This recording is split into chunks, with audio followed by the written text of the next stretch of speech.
So very good evening everyone, welcome to Unacademy, welcome to Creatrix. तो चलो आज का सेशन स्टार्ट करते हैं। आज हम लोग डिस्कस करने वाले कंट्रोल सिस्टम के top 10 question block diagram chapter से। ठीक है, तो ये आपका पूरा का पूरा सीरीज चलेगा जिसमें डेली हम लोग 10 क्वेश्चंस डिस्कस करेंगे कंट्रोल सिस्टम के चैप्टर वाइज। तो आज हम लोग ब्लॉक डायग्राम के क्वेश्चन डिस्कस करने वाले हैं। इसमें पैटर्न वही रहेगा कि पहले मैं आपको क्वेश्चन दे दूंगा, एक सर्टेन अमाउंट ऑफ टाइम दे दूंगा। उस टाइम में आप क्या करो, क्वेश्चन को पहले क्रैक करो। अगर उसमें आपका क्वेश्चन क्रैक हो जाता है तो अच्छी बात है, फिर मैं क्वेश्चन को सॉल्व करूंगा और at the end of the discussion आप अपने क्वेश्चन के सॉल्यूशन भी देख सकते हो। और उसके मैंने ऑप्शंस भी लास्ट में डाल रखे, तो आप खुद से भी उसको घर पे ट्राई कर सकते हो। ठीक है, चलो शुरू करते हैं आज का सेशन। उससे पहले let me introduce myself. My name is Vishal Soni and I have cleared DSC examination 2 times। Right now I am teaching on Unacademy. और अगर आप लोगों ने अभी तक मुझे अनअकैडमी पे फॉलो नहीं किया तो कर लो। सभी लोग अनअकैडमी लर्नर्स ऐप जल्दी से जाकर डाउनलोड कर लो, प्ले स्टोर से कर लो, ऐप स्टोर से कर लो। और वहाँ पे मेरी प्रोफाइल खोल के आप मुझे फॉलो कर लीजिए ताकि जितनी भी मेरी क्लासेस होती है उसकी नोटिफिकेशन आप तक डायरेक्टली पहुँच पाए। ठीक है, बाकी यार इसके अलावा अगर आप अभी तक अनअकैडमी प्लस का हिस्सा नहीं बने हो तो बन जाओ, क्योंकि अनअकैडमी प्लस पे आपको डेली लाइव क्लासेस मिलती हैं, क्रैश कोर्सेज मिलते हैं, हर हफ्ते क्विजेस के फॉर्म में टेस्ट होते हैं, doubt solving sessions, doubt solving आपको फीचर्स मिलते हैं। उसके अलावा आपको एक अलग से डाउट सॉल्विंग आप बोल सकते हो फीचर अलग से मिलता है, जहाँ पे सिर्फ और सिर्फ आपको अपने डाउट्स का स्नैपशॉट डालना है, आपको उसका वीडियो सॉल्यूशन मिल जाएगा। बाकी फिर आपको रैंक इंप्रूवमेंट बैच मिलता है, इंग्लिश और हिंदी में बैचेस आपको मिलते हैं। ये सारा सब कुछ आप अवेल कर सकते हो बाय यूजिंग दिस कोड। अगर आपको प्लस पे आना है तो ये कोड लगाना है। इस कोड का मतलब ये होता है मेरी पर्सनल गाइडेंस, और उसके साथ साथ आपको मिल जाता है मैक्सिमम पॉसिबल डिस्काउंट। ठीक है, बाकी यार अगर आप आइकॉनिक लेते हो तो आइकॉनिक में आपको एक पर्सनल कोच मिलते हैं जिनसे आप 1-to-1 डिस्कशन करके अपनी कंफर्ट जोन के हिसाब से एक स्टडी प्लान्स बना सकते हो, उसको एग्जीक्यूट करो, हमसे 1-to-1 जूम सेशन करो, टेस्ट की आपको एनालिसिस मिल जाती है। बाकी उसके अलावा आपको अलग से डेडिकेटेड डाउट सॉल्विंग इंस्ट्रक्टर्स मिलते हैं, स्टडी मटेरियल, ये भी सारा सब कुछ आप अवेल कर सकते हो बाय यूजिंग दिस कोड। ठीक है, तो प्लस पे आने के लिए आप ये कोड लगा के प्लस पे बेहिचक एंट्री ले सकते हो। बाकी जैसे मैंने आपको बताया था ना कि आपका आस्क अनलिमिटेड डाउट वाला फीचर है, तो आप वहाँ पे अनलिमिटेड डाउट्स पूछ सकते हो। आपको वीडियो सॉल्यूशन उसका मिलता है, इंस्टेंटली आपको मिल जाता है। उसके अलावा किसी भी टाइम आप डाउट पूछो और एग्जैक्ट सॉल्यूशन आपको मिलेगा। बाकी जस्ट आपको क्या करना है, स्क्रीनशॉट लेके डालना है। तो अगर आप प्लस का हिस्सा हो तो प्लस पे आपको ये अमेजिंग फीचर हमेशा ही मिलने वाला है, जिसको कि आप अच्छी तरीके से यूटिलाइज कर सकते हो। ठीक है, और यार अनअकैडमी प्लस पे आपके 15 सितंबर से 23 के लिए बैचेस स्टार्ट हो चुके हैं। तो अगर आप लोग 23 को टारगेट कर रहे हो और आपकी ब्रांच इलेक्ट्रिकल है और आप मेरी गाइडेंस में पढ़ना चाहते हो तो आप ये कोड लगा के प्लस पे आ सकते हो और अपनी 23 की तैयारी आप स्टार्ट कर सकते हो। फाइन, अपार्ट फ्रॉम दैट अगर आप ईसी ब्रांच के हो तो ईसी ब्रांच में भी आप यही सेम कोड लगा के प्लस पे आ सकते हो और अपनी जर्नी को कंटिन्यू कर सकते हो। एंड सिमिलरली अगर आप सिर्फ गेट की तैयारी कर रहे हो तो गेट के लिए भी same batch will help you out for electrical batch. ठीक है, चले शुरू करें फिर। चलो आज का सेशन शुरू करते हैं। उससे पहले यार आप लोगों को मैं बता दूं कि यार आप लोगों ने अभी तक अगर कॉम्बैट के लिए एनरोल नहीं करा हुआ है तो कॉम्बैट के लिए अभी जाके एनरोल कर लो। अगला जो संडे आने वाला है उस दिन आप सुबह 11 बजे रेडी रहो। कॉम्बैट में अगर आप अच्छा परफॉर्म करते हो तो आपको प्लस पे आने के लिए बहुत ही अमेजिंग डिस्काउंट मिल जाते हैं। तो कॉम्बैट में ये कोड लगा के आप एनरोलमेंट कर सकते हो। ठीक है, so this code will give you the flexibility to give the combat as well as to avail the offers. ठीक है, चलो तो ये रहा स्क्रीन पे आपके सामने पहला क्वेश्चन। इस क्वेश्चन के लिए मैं आपको रफली देता हूँ 2 से 3 मिनट्स के आसपास। तो सभी लोग इस क्वेश्चन को ट्राई करिए। तो सभी लोग इस क्वेश्चन को एक बार ट्राई करो और इसमें बताओ कौन सा ऑप्शन आना चाहिए। कमेंट सेक्शन में आप आंसर बता दो, मैं आपके कमेंट्स देख रहा हूँ। ठीक है, तो क्वेश्चन में सी बाई आर पूछा गया और आपको एक ब्लॉक डायग्राम दिख रहा है। तो कुछ लोग चाहें तो इस क्वेश्चन को एसएफजी से कर सकते थे, और अगर कुछ लोग चाहें तो इस क्वेश्चन को नॉर्मल ब्लॉक डायग्राम रिडक्शन से भी कर सकते हो। छोटा सा करेक्शन मुझे यहाँ पे नजर आ रहा है, वो भी आप कर लो। ठीक है, यहाँ पे ना ये एरो हटा के एक ऐसा नोट लगा देते हैं। ठीक है, अब ठीक है, तो एरो के direction is not correct. Okay, चलो टाइम निकला जा रहा है, जल्दी जल्दी सभी लोग सॉल्व करते जाओ, आंसर बताते जाओ। तो देखो जैसे मैंने आप लोगों का मैथमेटिक्स का रिवीजन रिवोल्यूशन करवाया था ना, वैसे ही आपका कंट्रोल सिस्टम का यादगार सीरीज चल रहा है। इसमें टोटल हम लोग 10 क्वेश्चंस का सीरीज रखेंगे, तो 10 क्वेश्चन आपको करने को मिलेगा। लगभग हर क्वेश्चन के लिए मैं 2 से 3 मिनट का टाइम आपको रखली दूँ। ठीक है,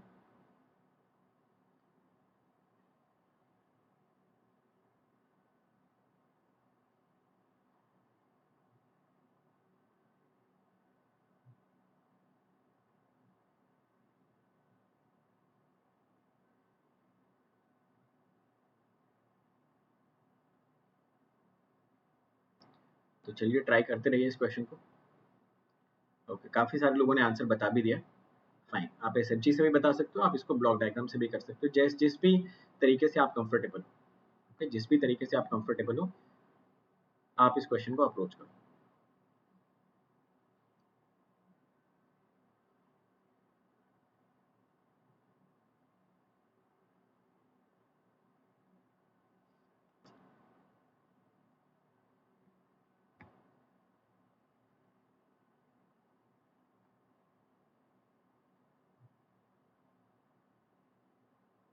ठीक है, तो 3 मिनट्स है टोटल इस क्वेश्चन को सॉल्व करने के लिए आपके पास। 3 मिनट्स के अंदर अंदर आप इस क्वेश्चन को सॉल्व कर सकते हो।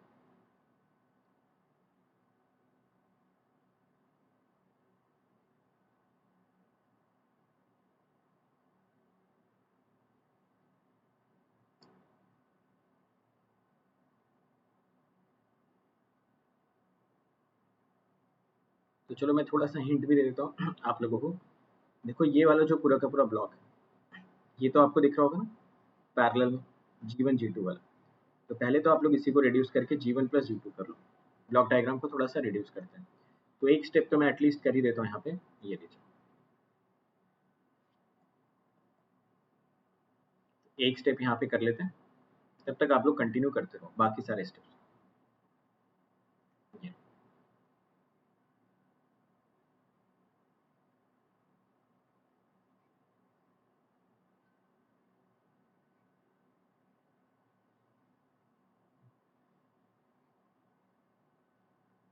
ठीक है, ऐसा कुछ सिनेरियो आपको देखने को मिल रहा होगा, ये प्लस ये plus, and this is going to be your R। इसको आप ले लो G1 plus G, and this is your R। और यहाँ पे H1 दे रखे हैं ना, तो इसको H1 कर लेते हैं, ये लीजिए इसको हमने H1 कर लिया।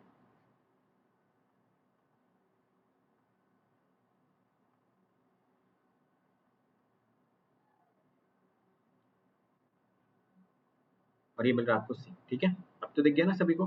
तो बेसिकली देखो मैंने क्या करा ना, ये जो पूरा का पूरा सेगमेंट आपको दिख रहा था ना, this complete segment, this I have taken it as in parallel.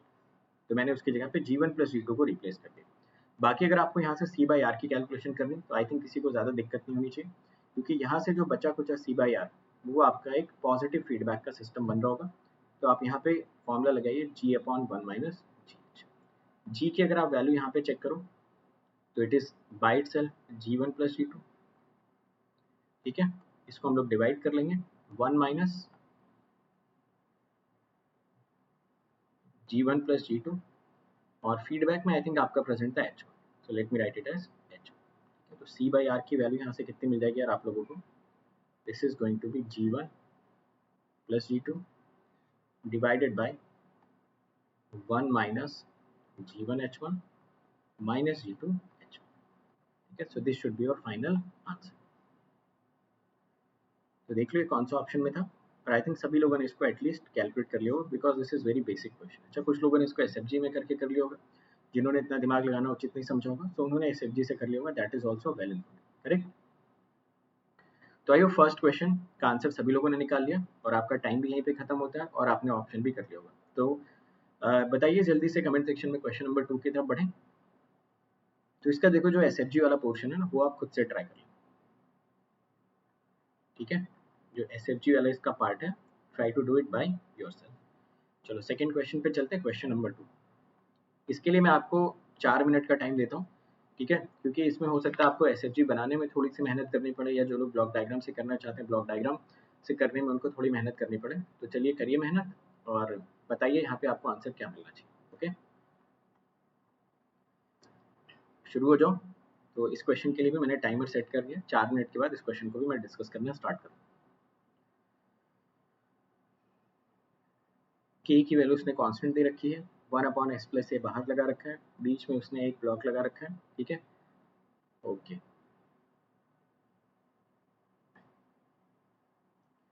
ठीक है, तो ये क्वेश्चन आई थिंक अगर आप एसएफजी से अप्रोच करोगे ना, तो ज़्यादा जल्दी शायद इसको कर पाओगे। चलो तब तक मैं नोट्स वगैरह एटलीस्ट मेंशन कर देता हूँ, नोट्स वगैरह मैं मेंशन कर देता हूँ, ताकि आपका भी एटलीस्ट नोट में क्लैरिटी मिले। इसको फर्स्ट नोट, इसको सेकंड नोट, इसको थर्ड नोट, इसको फोर्थ नोट, ये एक समर दिख रहा है, इसको फिफ्थ नोट मान लें।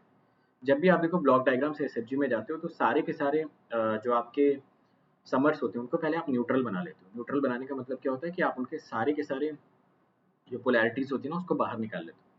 तो जैसे मान लो अगर इस समर की ये नेगेटिव वाली पोलैरिटी बाहर निकालोगे, तो इस ब्रांच में ना आपको -1 का गेन भी दर्शाना पड़ेगा, -1 का गेन भी आपको शो करना पड़ेगा, तब जाके आपका एक करेक्ट एसएफजी बन पाएगा। ठीक है, तो चलो कर लो।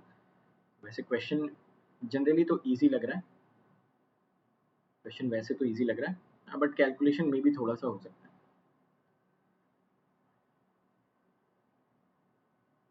जो लोग करते जा रहे हैं वो लोग ये भी बता दो कि कितने फॉरवर्ड पाथ आ गए, कितने लूप आ गए, डायरेक्ट भी आप बता सकते हो। अच्छा, प्रैक्टिस करते करते कुछ लोगों को आदत हो जाती है ना कि ब्लॉक डायग्राम में ही वो सारी चीज़ें देख लेते हैं। जैसे अगर ब्लॉक डायग्राम में देखा जाए तो ब्लॉक डायग्राम से ही देख के साफ साफ पता चल रहा है कि यहाँ पे एक फॉरवर्ड पाथ आ जाना चाहिए था और 2 लूप आ जाना चाहिए ना।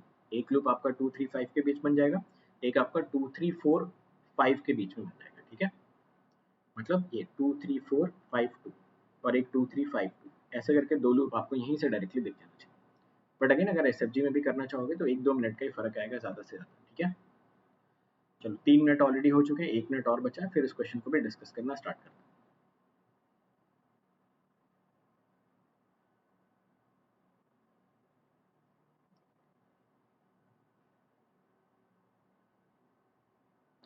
चलो देखते हैं इस क्वेश्चन में, एसएफजी बनाना मैं स्टार्ट करता हूँ, ठीक है। तो जो भी मेरे नोट्स थे मैं सारे के सारे नोट्स, अच्छा एक आउटपुट नोट का भी अगर आपका नाम देने का मन है तो आप आउटपुट नोट को भी नाम दे दो 6, ठीक है।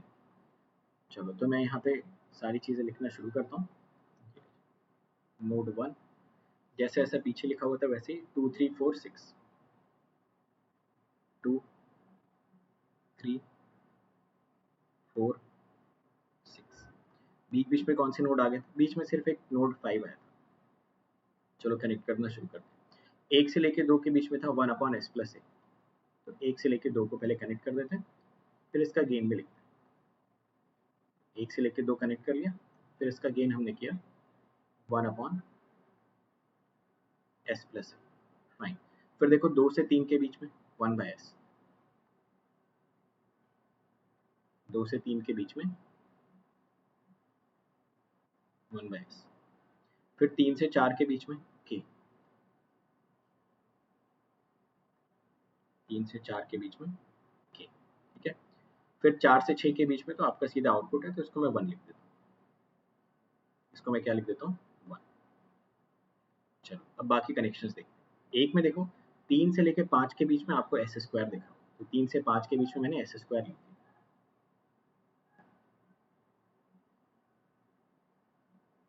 चलो वेरी गुड, आगे बढ़ते हैं। 5 से लेके 2 के बीच में -1 का गेन, ये -1 का गेन।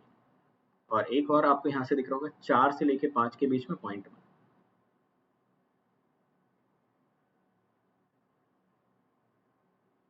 ठीक है। तो ये हो गई आपके एसएफजी तैयार। अब शुरू करते हैं यहाँ पे फॉरवर्ड पाथ ढूंढना। तो आई थिंक एक ही फॉरवर्ड पाथ सभी लोगों को दिख रहा होगा, that is 1/s into s+a into k। Loop अगर आप ढूंढना स्टार्ट करोगे तो एक लूप तो आपको ये दिख रहा होगा -1 into 1/s into S square, which means -s। और दूसरा लूप आपको दिख रहा होगा L2 इज इक्वल टू, ये बाहर बाहर वाला, यानी कि 1/s multiplied by k multiplied by 0.1 multiplied by -1, यानी कि ये भी आपको मिल जाएगा -0.1 k/s, ठीक है। अब देखो दोनों लूप्स आपस में टच तो करेंगे ही करेंगे, तो नॉन टचिंग का तो सवाल ही पैदा नहीं होता। तो अगर आप यहाँ से c/r लिखना चाहते हो तो c/r आपको मिल जाएगा k/s into s+a upon 1 plus s plus point k by point के बाय एस। इसको मैंने 6 लिख दिया, इसको एस कर लो, तो इसको एस कर लीजिए, ठीक है। इसको थोड़ा बहुत सॉल्व करते हैं, देखते हैं यहाँ से क्या आता है। तो c/r आपको यहाँ से मिलना चाहिए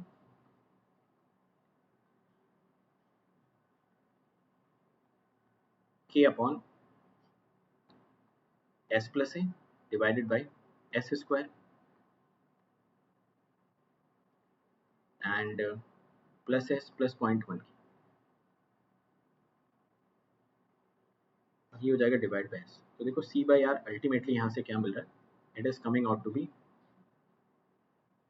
k इंटू s। एस तो खैर कैंसिल ही कर देते हैं डायरेक्टली, इसको लिखे भी क्यों, तो ये लिख लेते हैं डायरेक्टली k अपॉन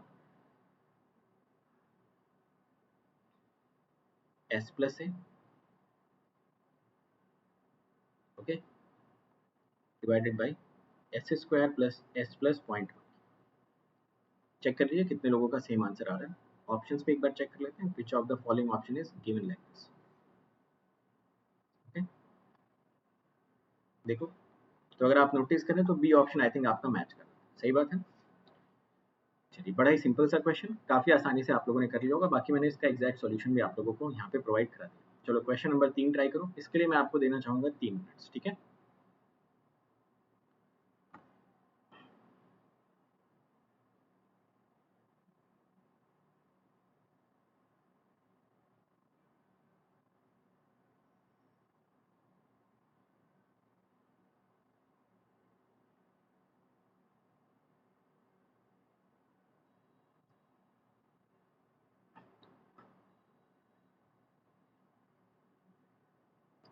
तो इस क्वेश्चन को आप लोग सॉल्व करिए, देखिए इसका आंसर कितना आ रहा है। सॉल्व करिए इस क्वेश्चन, ठीक है। 2 मिनट का टाइम आप लोगों को मिलता है इस क्वेश्चन को सॉल्व करने के लिए।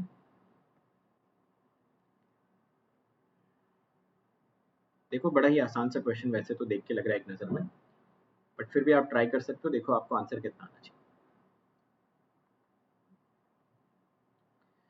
तो इस क्वेश्चन में भी आपसे पूछा गया सी बाई आर आपको कैलकुलेट करना है इन द गिवन फिगर। और अच्छा क्वेश्चन में उसने कंडीशन भी दे रखी है, ये दे रखा है G3 is equal to G1 G2 H2। ये कंडीशन वो मेंशन कर रहा है खुद ही ना, तो उसके बेसिस पे आई थिंक कुछ कैंसिलेशन वगैरह शायद होना चाहिए। फिर भी ट्राई करिए, ठीक है। टाइमर मैंने चला रखा है, इसके लिए आपको 3 मिनट का टाइम मैंने दिया था थर्ड क्वेश्चन के लिए। चलो करो ट्राई, देखो क्या आंसर आना चाहिए।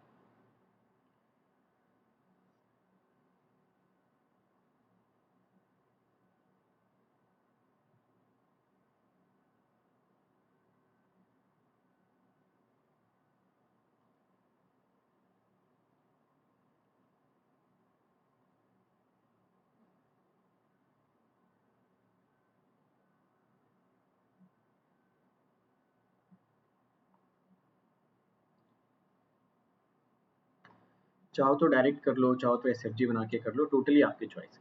जो लोग एसएफजी बना के कर रहे हैं उनके लिए मैं नोट्स वगैरह बता देता हूँ। ये लीजिए, दिस इज नोट 1 इनपुट को, this is note number 2, this is note number 3, this is note number 4, ठीक है। आउटपुट को भी एक नोट दे देते हैं 5। ये हो गया नोट नंबर 6। नोडल लगाते समय आपको देखो पता ही है आपको करना क्या होता है कि सारे के सारे जो आपके समर ब्लॉक्स होते हैं ना, उनको आप न्यूट्रल बनाए, तभी आप नोडल लगा। चलो एटलीस्ट मैं क्या करता हूँ यहाँ पे एस तो बना ही देता हूँ। 1 2 3 4 5 6,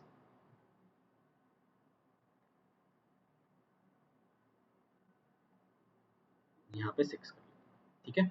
चलो देखते हैं, इनपुट से लेके 2 तक के बीच में आपका जो गेन है इट इज 1।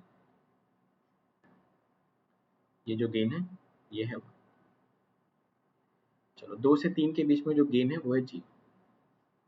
इनसे इनके बीच में जो गेन है इट इज जी। फाइन। 3 से 4 के बीच में जो गेन है वो है जी, इट इज जी।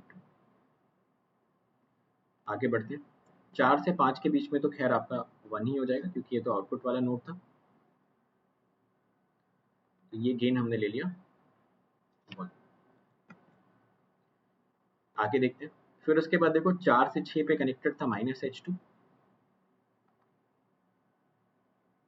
यहाँ पे कनेक्टेड था -H2। फिर उसके बाद अगर आप देखो तो 6 से 3 के बीच में +1 का कनेक्शन था, तो इनके बीच में कनेक्शन था +1। फाइन। फिर उसके बाद अगर आप देखो तो आपका 2 से लेके 6 के बीच में स्ट्रेट कनेक्शन था कुछ ऐसा, इस डायरेक्शन। पर आई थिंक ये 1 दे रखा था, नहीं G3 दे रखा है। This is given as G3, okay. तो यार एक बार आप लोग कनेक्शन चेक कर लो। I hope everything is correct from my side. आप लोग भी एक बार चेक करके देखिए, ठीक है। चलो देखते हैं कितने फॉरवर्ड पाथ आ जाएंगे। तो फॉरवर्ड पाथ एक देखो तो एक तो साफ साफ दिख रहा है G1। दूसरा वाला जो फॉरवर्ड पाथ है वो आपको दिख रहा है G3 G2। यहाँ से आया ना, ये देखो, दिस G3, यहाँ चले गए G2। Fine, G3 G2। Okay, loops की अगर हम लोग यहाँ पे चर्चा करें तो एक ही लूप दिख रहा है मुझे, और वो भी ये वाला जो -H2 वाला आपका लूप यहाँ पे दिख रहा होगा, ठीक है। तो this loop is coming out to be -G2 H2, -G2 H2। कौन सा वाला मैं आपको दिखा भी देता हूँ, है ना। और तो कोई लूप इसमें प्रेजेंट नहीं है। चलो बाकी ये जो लूप है ये दोनों फॉरवर्ड पाथ्स को टच कर रहा है। तो यहाँ से आपका जो C by R की कैलकुलेशन आनी चाहिए, it should come like this. यहाँ से C by R आना चाहिए आपका G1 G2 plus G3 G2 and this should be divided by 1 plus G2H2, 1 plus G2H2, ठीक है, ये आना चाहिए। अब जो यहाँ पे उसने दे रखा है G3 की वैल्यू G1 G2H2, तो G3 की वैल्यू पुट कर देते हैं, तो ये आपको मिलेगा C by R equal to G1 G2 plus G3 की वैल्यू है G1 G2H2, G1 G2H2, और डिवीजन में क्या दे रखा है, डिवीजन में दे रखा है 1 प्लस G2H2, 1 प्लस G2H2। तो ऊपर से देखो एक फैक्टर साफ साफ कॉमन दिख रहा है G1 G2, ये बचेगा 1 प्लस G2H2, इसको डिवाइड कर लो तो यहाँ से आपको मिल जाएगा 1 प्लस G2H2, ये दोनों तो कैंसिल होता हुआ सभी को दिख ही रहा होगा। तो C by R का आंसर यहाँ से आना चाहिए G1। आप लोग एक बार इसको कंफर्म करिए, if everyone is getting the same answer, तो आई थिंक G1 G2 का आपका यहाँ से आंसर आना चाहिए G1 G2 is given as D option, ठीक है। तो थोड़ा केयरफुली आंसर को टिक करना, गलती से इसको C मत करना, ठीक है। तो answer is coming out to be G1 G2, ठीक। चलो क्वेश्चन नंबर 4 पे चलते हैं आप। ये रहा आपके सामने क्वेश्चन नंबर 4। इसके लिए तो यार 2 मिनट ले लो, क्योंकि इसमें सिर्फ number of forward paths and feedback loops आपसे पूछे हैं। तो इसमें देखो कौन सा ऑप्शन आपका करेक्ट होना चाहिए, सही से बताना एक बार।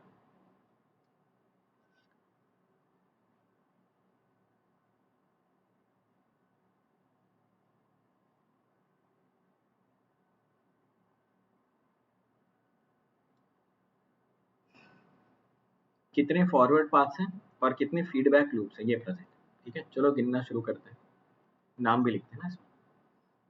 सबसे पहले फॉरवर्ड पाथ की बात करते हैं, तो यहाँ से मैं आपको दिखाता हुआ भी जाता हूँ। A B C H K, तो सबसे पहला नाम बना A B C H K।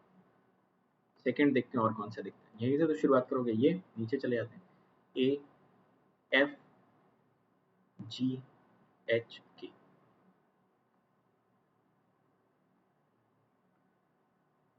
तीसरा, तीसरे में यहाँ से शुरुआत करते हैं A E H K।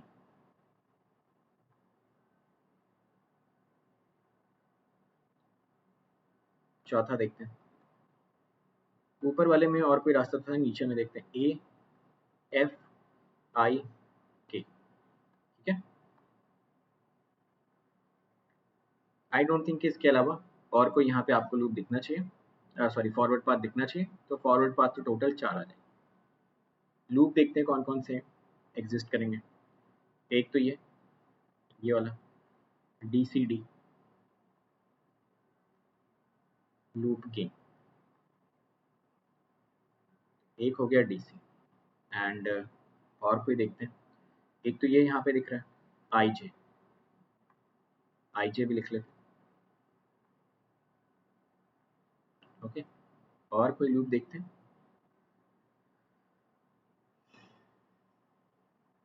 और आई थिंक एक ये बाहर बाहर वाला भी आपको दिखना चाहिए GHJ, ये आपको दिख जाएगा GHJ, ठीक है। तो आई थिंक आपके 4 फॉरवर्ड पाथ और 3 लूप, और तो कोई लूप दिख नहीं रहा है, तो C ऑप्शन इस केस में आपका करेक्ट होना चाहिए, ठीक। चलो क्वेश्चन नंबर 5 पे चलते हैं। क्वेश्चन नंबर 5 देखिए, इसका आंसर बताइए। इसके लिए आप ले लीजिए 3 मिनट, ठीक है। तो क्वेश्चन नंबर 5 के लिए मैं आपको 3 मिनट्स देता हूँ, 3 मिनट्स के अंदर अंदर इस क्वेश्चन को क्रैक करिए। सिग्नल फ्लो ग्राफ दे रखा है सिस्टम का, ट्रांसफर फंक्शन आपका पूछा है CS बाई DS। अच्छा, यानी कि यहाँ पे R को आपको 0 करना पड़ेगा। तो ये जो R आपको दिख रहा होगा ना, for the time being you need to make it 0, उसके बाद आपको CS बाई DS की कैलकुलेशन करनी है। चलो करो उसकी कैलकुलेशन, देखो क्या आना चाहिए।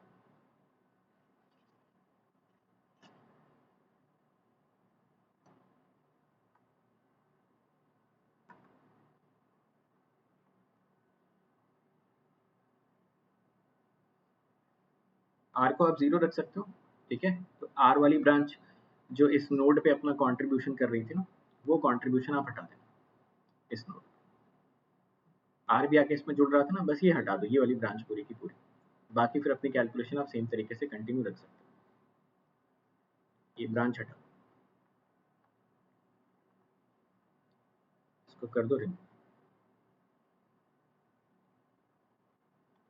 ठीक है, बाकी सारी कैलकुलेशन आप सेम तरीके से कंटिन्यू रखिए। फॉरवर्ड पाथ देख लो कितने आ जाएंगे, लूप देख लो कितने आ जाएंगे। मुझे तो यहाँ से दोनों एक एक ही दिख रहा है, एक ही लूप दिख रहा है, एक ही फॉरवर्ड पाथ दिख रहा है, क्योंकि आप डीएस से अगर स्टार्ट करोगे तो सीएस तक आपको जाना पड़ेगा। ठीक है, 3 मिनट का टाइम है, ऑप्शन सही बताना सभी लोग, क्या ऑप्शन एग्जैक्टली आपका आ रहा है।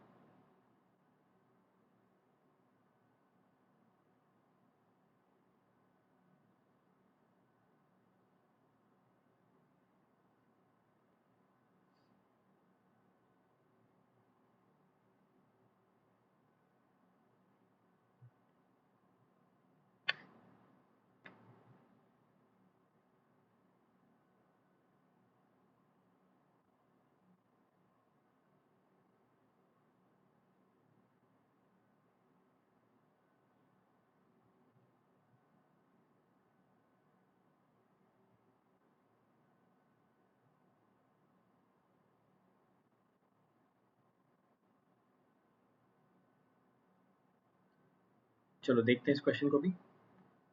देखो एक ही फॉरवर्ड पाथ आपको दिख रहा होगा, दैट इज माइनस G2S, और एक ही लूप आपको दिख रहा होगा G1 G2H, माइनस कर लेना, तो C/R आपका यहाँ से कितना आना चाहिए, minus G2 divided by 1 plus G1 G2H, which means which option should be correct, C option. तो बहुत ही आसान क्वेश्चन और बहुत ही सिंपल तरीके से आप लोगों ने भी इसको कर लिया होगा। ठीक है, चलो क्वेश्चन नंबर 6 पे आते हैं। क्वेश्चन नंबर 6 का ना ऑप्शन अगले पेज में दे रखा है, तो आप क्या करो, पहले तो ये डेटा यहाँ से नोट डाउन कर लो, पहले तो ये डेटा यहाँ से नोट डाउन कर लो, जो भी डेटा दिया, फिर मैं आपको ऑप्शंस दिखाता हूँ। ठीक है, क्वेश्चन में दे रखा है आपको x is equal to x1 plus alpha naught U, dx1 by dt is equal to minus alpha one x1 plus x2 plus alpha two U, dx2 by dt equal to minus alpha two x1 plus alpha one U. एक बार ये मैं data थोड़ा सा check कर लेता हूँ, data ठीक है, इट इज करेक्ट। ठीक है, कर लिया नोट सभी लोगों ने, कर लो जल्दी। इस क्वेश्चन के लिए भी ना आप 3 से 4 मिनट का टाइम ले सकते हो, या 5 मिनट भी ले सकते हो, क्योंकि यहाँ पे 4 ऑप्शंस आपको वेरीफाई करने पड़ेंगे। ओके, चलो मैं ऑप्शंस आपको दिखाता हूँ, ये रहे ऑप्शंस। तो ये 4 ऑप्शंस आपको दे रखे हैं, आपको बताना है इसमें से सबसे अप्रोप्रिएट ऑप्शन आपके हिसाब से कौन सा होना चाहिए।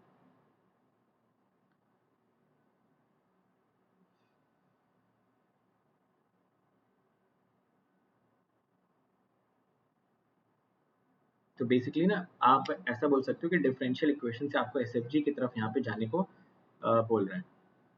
तो आप नॉर्मल इक्वेशन बना के भी जा सकते हो डायरेक्टली इसमें, और अगर इक्वेशन से डिफरेंशियल इक्वेशन बनाने जाओगे फिर तो उल्टा हो जाएगा। ठीक है, तो बेटर ये है कि आप अपनी जो इक्वेशन है ना उसको थोड़ा सा सिंप्लीफाई कर लो, और उसके बाद यहाँ पे पहुंच जाओ। इक्वेशन अगर आपको दोबारा देखने का मन है तो आप देख सकते हो। ठीक है, एटलीस्ट मैं क्या करता हूँ यार, इसको एस डोमेन में तो कन्वर्ट कर ही लेता हूँ।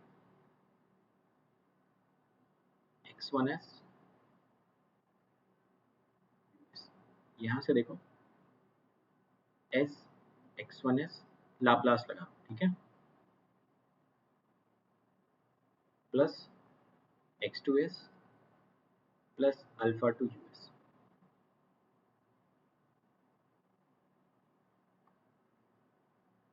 तो यहाँ से x1s की वैल्यू तो निकाल लो, x1s यहाँ से मिल जाएगा x2s upon s plus alpha one plus alpha two upon s plus alpha one. ये मैंने x1s की वैल्यू निकाल दी। यहाँ से देखते हैं क्या मिलता है, s x2s is equal to minus alpha two x1s plus alpha one, s से डिवाइड कर देते हैं, तो minus alpha two s x1s plus alpha one by S. ठीक है, तो लगभग लगभग हमारे पास सारी चीज़ें ही मिल गई। x2s का अलग से हमारे पास डेटा आ गया, x1s का हमारे पास अलग से डेटा, और ये आपका एक्सेस। ठीक है, चलिए, तो क्वेश्चन किसी का लिखने का मन है तो लिख लो, फिर देखते हैं कौन सा ऑप्शन सबसे परफेक्ट हो सकता है।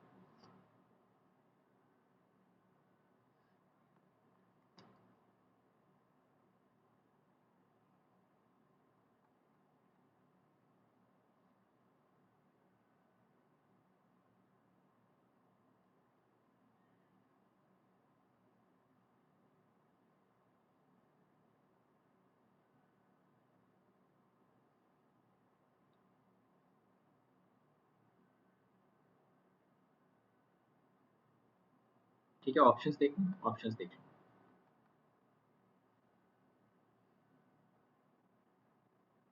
तो ये एक्सेस आपको दे रखा है, दिस इज योर एक्सेस, और ये है यूएस। तो पहले तो आप ऐसे भी देख सकते थे, जो एक्सेस होना चाहिए उस पे x1s और अल्फा नॉट यूएस आना चाहिए। तो अल्फा नॉट यूएस तो आ ही रहा है इस पे, यानी कि ये वाला जो आपका नोड है ना, इसको आप बेसिकली क्या मान रहे हो यार, x1s, यही तो मान रहे हो। तभी तो XS is equal to x1s plus alpha naught US आएगा। अब देखो x1s अपने आप में किसको किसको कंटेन कर रहा है, x1s should be equal to, अच्छा मुझे क्या करना चाहिए था ना, कॉमन नहीं लेना चाहिए था, डायरेक्ट ही लिखते हैं तो मेरे ख्याल से ज़्यादा बेहतर समझ में आएगा। x1s is equal to minus alpha one upon S x1, ये तो सेल्फ लूप हो गया, x2s बाई एस प्लस, इसको बाई एस करो, इसको मैंने बाई टू कर दिया, इसको आप by S plus alpha two US by S. तो देखो एक तो ये सेल्फ लूप आ गया, तो इसको x2s मान लेते हैं। चलो x2s बाई एस भी यहाँ पे आ रहा है, minus alpha to x2 by S, ये भी आ रहा है आपका, एंड यूएस का कंट्रीब्यूशन भी यहाँ से आपको दिख रहा है, ये देखो आ रहा है ना, US minus alpha two by, forward arrow के साथ, इस नोड की मैं बात कर रहा हूँ। तो x1s is equal to minus alpha one S by x1 plus, अगर आप यहाँ पे देखोगे तो ये आपको दिख रहा होगा 1 बाई एस, और साथ में इधर से भी फीडबैक आ रहा है, ये देखो। तो जो आपका x2s है, it is simply divided by S यहाँ पे, और तीसरा वाला कंट्रीब्यूशन भी यहाँ पे बिल्कुल परफेक्ट दिख रहा है, बिल्कुल सही बात है। अब x2s पे आते हैं, x2s में आपको दिख रहा है minus alpha by two x1s, इस वाले नोड पे देखो, minus alpha by two x1s, बिल्कुल सही बात है। Alpha one by S into US आना चाहिए इसमें, yes, alpha one by S into US. तो ये तो पहला ऑप्शन ही करेक्ट हो गया इसमें, आई थिंक कोई डाउट वाली बात ही नहीं। बाकी ऑप्शंस पे अगर आप चेक करना चाहो तो उसमें देखो, एक तो यहाँ पे गड़बड़ हो गई, अल्फा टू बाई एस आ गया, और ऐसी गलतियाँ कुछ ना कुछ आपकी हो रही होंगी। जैसे अगर हम लोग यहाँ पे चेक करें तो ये देखो plus alpha one by S हो गया, दिस इज ऑल्सो रॉन्ग। यहाँ पे भी minus alpha two by S है, वन बाई एस, और यहाँ पे देखो माइनस का साइन गलत है, तो ये वाला ऑप्शन भी गलत हो गया। तो कौन सा ऑप्शन इसमें मोस्ट अप्रोप्रिएट होना चाहिए था, डी ऑप्शन। ठीक है, क्वेश्चन नंबर 7 पे आइए। इसके लिए तो यार 1 मिनट ले लो, 1 मिनट के अंदर अंदर इसका करेक्ट आंसर बता। ओके,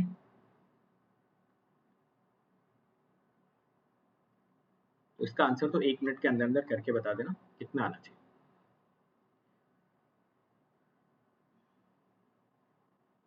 क्वेश्चन में आपसे पूछ रखा, with a negative feedback system gain and stability will. Negative feedback के साथ जो आपका सिस्टम गेन के होता है उस पर क्या फर्क पड़ता है, और स्टेबिलिटी पे हम लोग क्या कमेंट कर सकते हैं। देखो सिस्टम गेन के तो डिक्रीज होता है, ये तो सबको पता होता है, और नेगेटिव फीडबैक से आपका सिस्टम ज़्यादा स्टेबिलिटी की तरफ बढ़ जाता है, सिस्टम आपका कैसे हो जाता है, स्टेबल। तो कौन सा ऑप्शन करेक्ट होना चाहिए, system gain decreases and stability increases, तो a option should be your most appropriate option. ठीक है, क्वेश्चन नंबर 8 पे आते हैं। ये आपका एनईटी टाइप क्वेश्चन हो गया, क्वेश्चन नंबर 8। तो इसके लिए भी आप 3 से 4 मिनट का टाइम ले सकते हैं। ठीक है, तो थोड़ा संभाल के यहाँ पे देखना, नॉन टचिंग लूप्स वगैरह की भी पॉसिबिलिटी बन सकती है, और यहाँ पे कोई न्यूमेरिकल आंसर आएगा, क्योंकि सारे के सारे जो इसने लूप्स दे रखे ना, सारे के सारे जो इसने पाथ दे रखे हैं, all the paths are having numerical values. तो जितने भी गेन यहाँ पे ना सारे न्यूमेरिकल वैल्यू के साथ आ रहे हैं। जितने नोट्स हैं मैं उनको थोड़ा डार्क कर देता हूँ ताकि नोट्स आपको अलग से दिख जाए, यहाँ पे नोट्स आपके प्रेजेंट है। ठीक है, तो नोट्स को थोड़ा प्रॉपरली चेक कर लो। चलो एग्जैक्ट आंसर इसका कैलकुलेट करके बता। फाइन, कल इसी तरीके से हम लोग टाइम रिस्पॉन्स के क्वेश्चंस भी कर लेंगे, और फिर उसके बाद आर एच टेबल के क्वेश्चंस, और उसके बाद फिर हम लोग रूट लोकस के क्वेश्चन, ऐसे करके डेली हम लोग एक एक चैप्टर इसका कंप्लीट कर लेंगे। इसी बहाने कंट्रोल का रिवीजन हो जाएगा। तो बहुत सारे लोग बोल भी रहते हैं आप में से कि कंट्रोल सिस्टम का एक बार रिवीजन करवा दीजिए, तो यहाँ से आप रिवीजन कंटिन्यू कर सकते हैं। चलो देखो बताओ यार, इसका आंसर कितना आना चाहिए।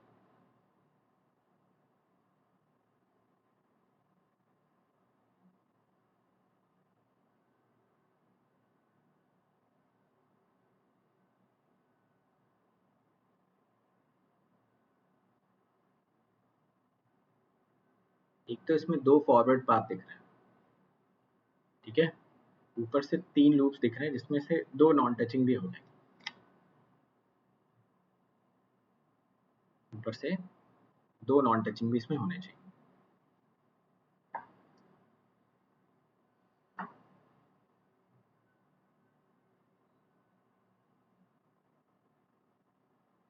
आइए जरा चेक करके देखें।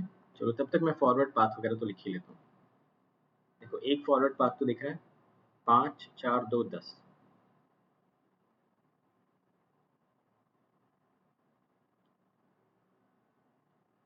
तो ये आपको मिल जाएगा 400। दूसरा फॉरवर्ड पाथ देखते हैं ऊपर ऊपर से 10 2 10,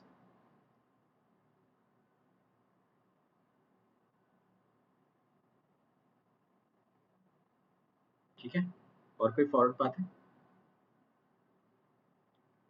अच्छा, लूप गेन देखते हैं। एक है -4, एक है -2, एक है -1। नॉन टचिंग कौन कौन से हो जाएंगे? -4 -1 को टच करेगा, तो नॉन टचिंग में एक तो हो गया L1 L3 which is 4 and L2 L3 which is 2, ठीक है। डेल्टा 1 यहाँ से आपको कितना दिख रहा होगा? 1 minus not touching first forward path, वो तो ये -1 वाला हो गया जो फर्स्ट फॉरवर्ड पाथ मतलब इसको टच नहीं कर रहा, देखो, ठीक है। डेल्टा 2 देखते हैं कितना हो जाएगा। Delta 2 should be 1 minus delta 2, तो ये वाला पाथ, ठीक है, तो इसको अंदर 4 वाला लूप टच नहीं कर पाएगा, दिस बिकम्स माइनस। चलो तो सी बाई आर अगर हम लोग यहाँ से लिखें, तो c by r should be P1 delta 1 plus P2 delta 2 divided by delta. तो देखते हैं यहाँ पे क्या मिलेगा। सी बाई आर की वैल्यू कैलकुलेट करो। P1 तो आपको दिख रहा है 400, 400 वाले के लिए आपका डेल्टा दिख रहा है 2, प्लस P2 आपका दिख रहा है 200, 200 वाले के लिए डेल्टा दिख रहा है 5, ठीक है, तो ये कितना हो गया 1800। नीचे देखते हैं डेल्टा आपका कितना आ जाएगा। This will become 1 minus sum of all the loop gains, सारे के सारे लूप गेन्स का अगर आप सम करो तो आपको मिल जाना चाहिए -7, प्लस नॉन टचिंग का अगर हम लोग कर लें तो मिल जाना चाहिए 6, तो 1 माइनस 7 एंड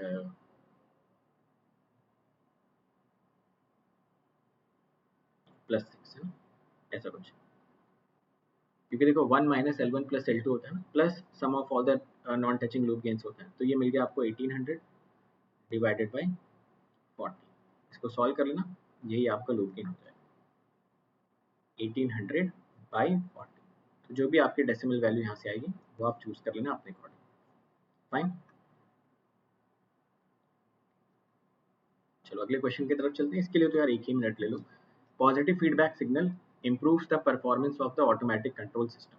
बताइए, अगर पॉजिटिव फीडबैक सिग्नल आपने ले रखा है, पॉजिटिव फीडबैक, तो आपसे पूछा जा रहा है कि आपका जो कंट्रोल सिस्टम है उसकी परफॉर्मेंस क्या इंप्रूव होती है या उस पर क्या फ़र्क पड़ता है या उसकी परफॉर्मेंस डिग्रेड हो जाती है, इसके बारे में कमेंट करिए।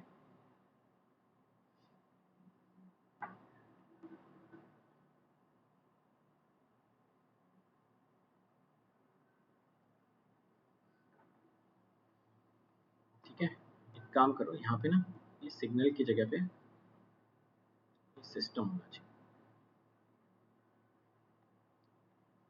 चलो देखो,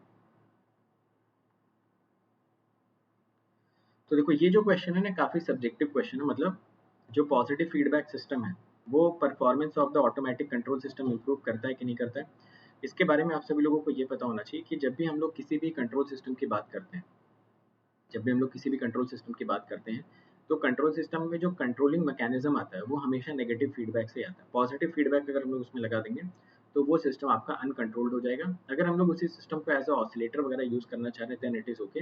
अदरवाइज पॉजिटिव फीडबैक सिस्टम जो होता है वो performance of the automatic control system को इम्प्रूव नहीं करता है, तो ये स्टेटमेंट आपका हो गया फॉल्स, ठीक है। चलो आखिरी क्वेश्चन आज का, लास्ट क्वेश्चन, तो आप लोग बताना जरूर आज का सेशन आपको कैसा लगा। इसके लिए भी 1-2 मिनट का टाइम आप आराम से ले सकते हो और बहुत ही सिंपल सा क्वेश्चन, ठीक है। तो हर मॉडल के एक एक क्वेश्चंस मैंने इसमें इंक्लूड करने की कोशिश की थी।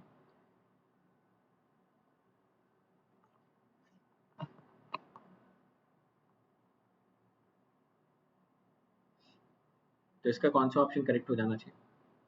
देखो बहुत ही सिंपल सी बात है कि यहाँ पे गेन आपको दिख रहा है gx और यहाँ पे गेन आपको दिख जाएगा x1 यहाँ पे। तो कोई ऐसा ऑप्शन चूज करते हैं, मतलब ये gx है और this value is also gx, तो कोई ऐसा ऑप्शन चूज करते हैं जहाँ पे दोनों gx gs होंगे। तो ऐसा आपको सिर्फ और सिर्फ बी ऑप्शन में दिखना चाहिए, ठीक है। चलो यार, तो आज के सेशन में इतने, बाकी ये ऑप्शंस दे रखे हैं, ये ऑप्शंस आप लोग एक बार वेरीफाई कर लेना, ठीक है। चलो, और यार उसके अलावा अनअकैडमी प्लस के आपके सब्सक्रिप्शन प्राइसेस हाइक होने वाले हैं, तो जल्दी से आप प्लस पे अगर आना चाहते हो तो आ सकते हो। कोड आप लोगों को पता ही है, अगर प्लस पे आना है तो ये कोड लगाना है। इस कोड का मतलब ये होता है मैक्सिमम पॉसिबल डिस्काउंट के साथ साथ मेरी पर्सनल गाइडेंस, ठीक है। तो थ्रू आउट द प्रिपरेशन आप मेरी पर्सनल गाइडेंस में अपनी तैयारी को बढ़ा सकते हो। बाकी अगर आप 12 महीने के लिए सब्सक्राइब करते हो अनअकैडमी प्लस को तो आपको 29K पे करना पड़ता है, बट अगर आप 24 मंथ्स के लिए करोगे तो आपको 42K पे करना पड़ेगा, मतलब पर डे बेसिस पे आपकी 60 रुपीज़ कॉस्ट आती है, ठीक है। और अगर आप मंथली ईएमआई देखोगे तो करीबन 1770 मिलता है। और अगेन जैसा मैंने पहले बोला, प्लस पे आना है तो यही कोड लगाना है। इस कोड का मतलब होता है मेरी पर्सनल गाइडेंस और उसके साथ साथ आपको मिलता है मैक्सिमम पॉसिबल डिस्काउंट। प्लस अगर आप आइकॉनिक में 24 मंथ्स का सब्सक्रिप्शन लेना चाहते हो तो इसकी जो पर ईयर कॉस्ट आती है वो आती है 33K, ठीक है। पर ईयर कॉस्ट आपकी 33K आती है। तो 33K में आपको personal coach, interview guidance program, study material, dedicated doubt solving instructor, ये सारी चीज़ें मिलती हैं। यहाँ पे भी कोड आपको यही लगाना है ताकि आपको कोई भी इशू आता है तो आप डायरेक्टली मेरे तक पहुँच पाएँ आफ्टर यूजिंग दिस कोड, ठीक है। तो यार आज के सेशन में इतना ही, फिर मिलते हैं हम लोग नेक्स्ट सेशन में। Thank you so much.